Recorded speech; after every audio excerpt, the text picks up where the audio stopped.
आप सभी का स्वागत करता हूं आदर्श डायरेक्ट। दोस्तों, अब इस देश का मानसून सत्र शुरू होने वाला था 18 जुलाई से 19 जुलाई से। उससे एक दिन पहले 18 जुलाई को इस देश में एक मामला इतने तेजी से फैला जो देखते ही देखते देश ही नहीं पूरी दुनिया का सबसे बड़ा मुद्दा बन गया। और वो मुद्दा था मणिपुर का। दरअसल मणिपुर का एक वीडियो वायरल हुआ था जिसमें कुछ अपराधी तत्व के लोगों ने महिला को निर्वस्त्र करके उसको घुमा रहा था। उस घटना का पूरे देश ने विरोध किया, सभी सरकारों ने विरोध किया, लेकिन उस मणिपुर के उस घटना पर जिस तरीके से सुप्रीम कोर्ट ने सख्ती दिखाई, उससे ऐसा लगा कि सुप्रीम कोर्ट शायद मणिपुर सरकार को बर्खास्त कर देगी। क्योंकि सुप्रीम कोर्ट ने सख्त टिप्पणी करते हुए कहा कि अगर मणिपुर मामले पे सरकार कार्रवाई नहीं करेगा तो हम कार्रवाई करेंगे। अब वो अलग बात है कि सुप्रीम कोर्ट भला क्या कार्रवाई करता, उनके पास कार्रवाई करने का ऐसा कौन सा संसाधन है, लेकिन फिर भी सुप्रीम कोर्ट ने सख्त टिप्पणी किया था जिसका एक बहुत बड़ा मैसेज गया था, जिससे सरकार की बहुत बड़ी बदनामी हुई। लेकिन मणिपुर का वो सिर्फ एकमात्र मुद्दा नहीं था। मणिपुर में उससे पहले से, जब से मणिपुर हाई कोर्ट का एक फैसला आया था मैतेई समुदाय को रिजर्वेशन देने के मामले पर विचार करने के लिए, तभी से कुकी विद्रोहियों के द्वारा, आतंकवादियों के द्वारा पूरे मणिपुर में हिंसा का नंगा नाच किया जा रहा था।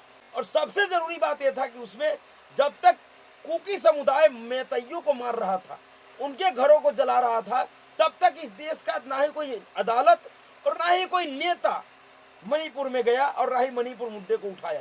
लेकिन जैसे ही मैतेई समुदाय के लोग जब बदला लेने के लिए घर से निकलना शुरू किया, तो देश ही नहीं पूरे विश्व में इसकी चर्चा हो गया कि मणिपुर में अल्पसंख्यक यानी कुकी समुदायों के ऊपर हमला कर रहा है मैतेई समुदाय, क्योंकि कुकी क्रिश्चियन है और मैतेई हिंदू है। लेकिन उसी मणिपुर मामले में एडिटर गिल्ड्स ऑफ इंडिया के 4 वरिष्ठ संपादकों के ऊपर जब मणिपुर सरकार ने इस आरोप के साथ मुकदमा दर्ज किया कि ये लोग मणिपुर में रहकर, और ऐसे समय जब मणिपुर में शांति बहाल हो रही थी 7 से 10 अगस्त के बीच में, ऐसे समय पे लोग मणिपुर में रह के मणिपुर के लोगों के खिलाफ, लोगों के बीच में हिंसा भड़काने के लिए षड्यंत्र कर रहा था। इन लोगों ने अपने गलत रिपोर्टिंग के माध्यम से मणिपुर को फिर से हिंसा के आग में धकेलने का प्रयास कर रहा था। क्योंकि मणिपुर शांत था, ये लोग,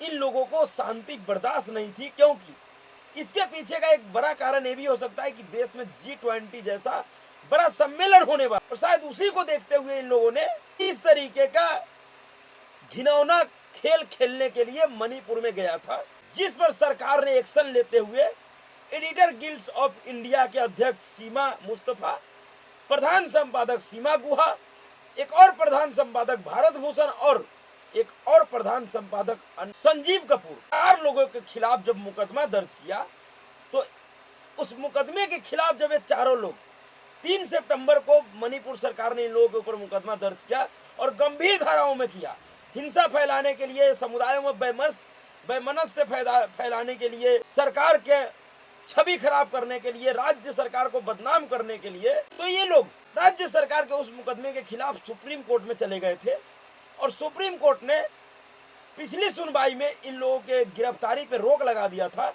और जिस पर इन सुप्रीम कोर्ट ने कल सोमवार को सुनवाई किया। और सुनवाई में सुप्रीम कोर्ट ने जिस तरीके का टिप्पणी किया है, जिस तरीके से राज्य सरकार से जवाब मांगा है, जो सवाल खड़ा किया है, सुप्रीम कोर्ट के इन सवालों से ऐसा दिखता है कि जो सुप्रीम कोर्ट मणिपुर के मामले पर इतना सख्त था, वही सुप्रीम कोर्ट जब मणिपुर की सरकार ने उसी मणिपुर मुद्दे के खिलाफ काम करने के लिए, मणिपुर के लोगों के खिलाफ, सरकार के खिलाफ काम करने के आरोप में जब इन 4 पत्रकारों के ऊपर मुकदमा किया है, तो फिर सुप्रीम कोर्ट इनके साथ कैसे दिखाई दे रही है। तो सुप्रीम कोर्ट इन लोगों को बचाने में लगी। और फिर सुप्रीम कोर्ट के इस रवैये से मनीष कश्यप प्रकरण याद आ जाता है कि किस तरीके से मनीष कश्यप को सरकार से सवाल पूछने के लिए देशद्रोही साबित कर दिया गया और उसके लिए उसको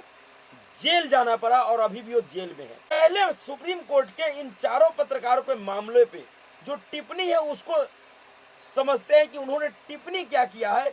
इससे आपको स्पष्ट समझ में आ जाएगा कि सुप्रीम कोर्ट का मंशा क्या है। ऐसे तो इन्होंने साफ कह दिया है कि हम एफआईआर को रद्द नहीं करेंगे, क्योंकि सुप्रीम कोर्ट में इन लोगों का याचिका यही था कि एफआईआर को रद्द कर दिया जाए, क्योंकि सरकार ने पत्रकारों की स्वतंत्रता पर हमला किया है और पत्रकारों के ऊपर गलत तरीके से एफआईआर दर्ज किया है। लेकिन सुप्रीम कोर्ट ने एक तरीके से यह साफ कर दिया कि हम एफआईआर को रद्द नहीं करेंगे।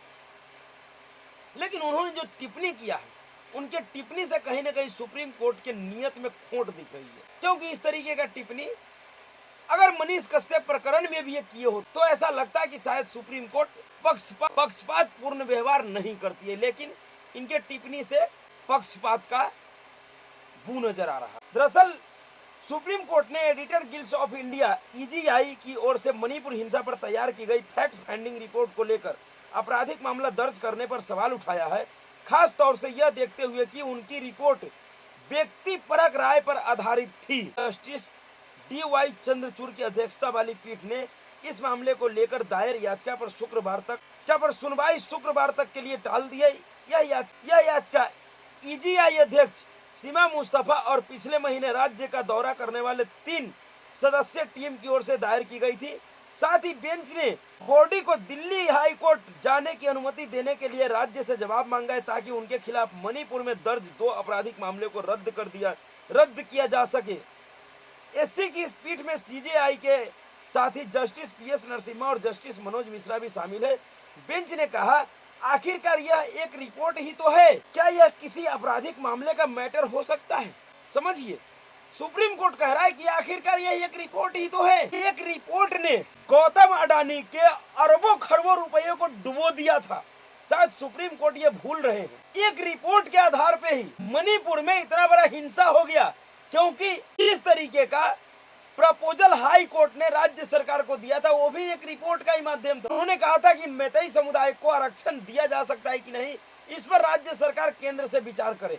और सिर्फ इतना ही बात से तो मणिपुर का हिंसा चालू हुआ। और यहाँ आप कह रहे हैं कि यह एकमात्र रिपोर्ट है, इसके लिए क्या किसी के ऊपर आपराधिक मुकदमा दर्ज किया जा सकता है? तो फिर मिलोड को बताना चाहिए कि मनीष कश्यप ने क्या किया था।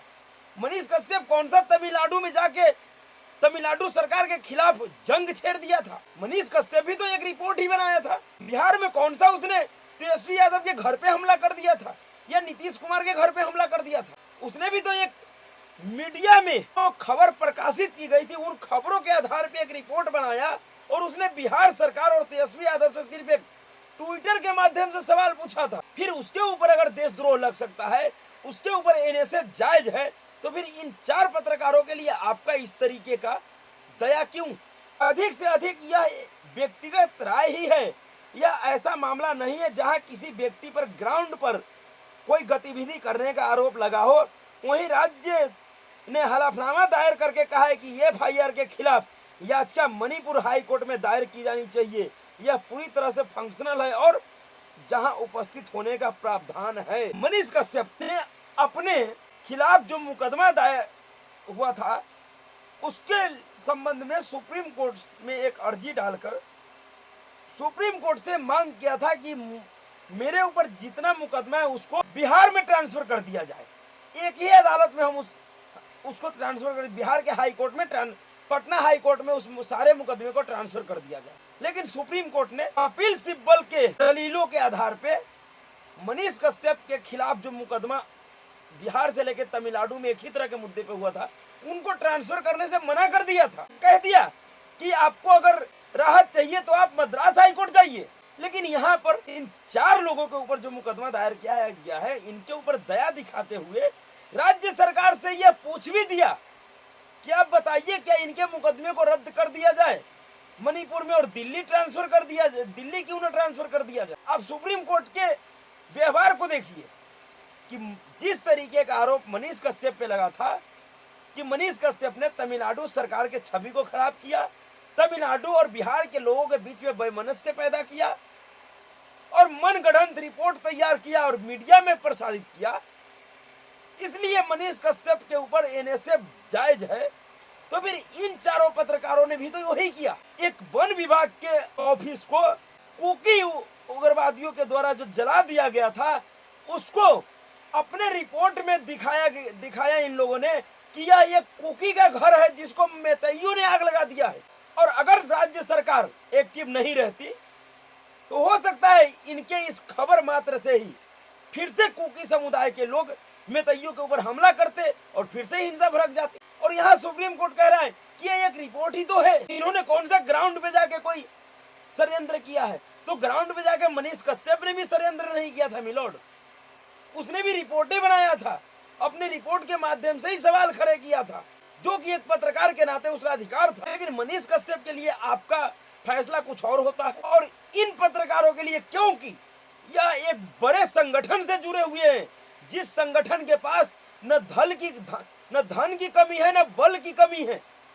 इनके सामने, इनके लिए सुप्रीम कोर्ट में कपिल सिब्बल से लेकर दर्जनों ऐसे वकील खड़े हो सकते हैं जिनके इशारे पे सुप्रीम कोर्ट चलती है। इसलिए इनके प्रति आपका उदार रवैया दिखाई दे रहा है।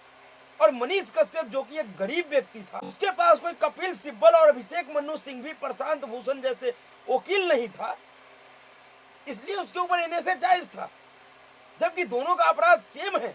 इस तरीके का व्यवहार कब तक चलेगा? कैसे आपके ऊपर कोई गरीब, इस देश का कोई आम नागरिक भरोसा करेगा कि आप ऐसे व्यक्ति को भी न्याय दे सकते हैं जिनके पास कपिल सिब्बल और अभिषेक मनु सिंघवी जैसे वकील ना हैं? या फिर आप ये कहना चाह रहे हैं कि जिसके पास अभिषेक मनु सिंघवी, कपिल सिब्बल, प्रशांत भूषण, बिंदा ग्रोवर ऐसे अगर वकील नहीं है तो उसको इस देश की अदालत न्याय नहीं देगा, बिना किसी गलती का भी उसको सजा भुगतना पड़ेगा? और अगर ऐसा ही है तो फिर कौन भरोसा करेगा इस देश के सर्वोच्च न्यायालय के ऊपर, और किस लिए करेगा? अगर मनीष कश्यप के ऊपर एनएसए बनता है तो फिर इन चारों पत्रकारों के ऊपर भी एनएसए लगना चाहिए, इनको भी सजा होनी चाहिए, ये भी जेल जाना चाहिए। इस पूरे विवाद में अगर साख पे किसी का दाव लगा हुआ है तो वो इस देश के सुप्रीम कोर्ट का लगा हुआ है। इसलिए देखते हैं कि अब शुक्रवार को इस पे सुप्रीम कोर्ट का क्या फैसला आता है। तो अभी के लिए इतना ही। अगर आपको वीडियो अच्छा लगा तो वीडियो को लाइक कीजिए, शेयर कीजिए और चैनल को सब्सक्राइब जरूर कीजिए। नमस्कार।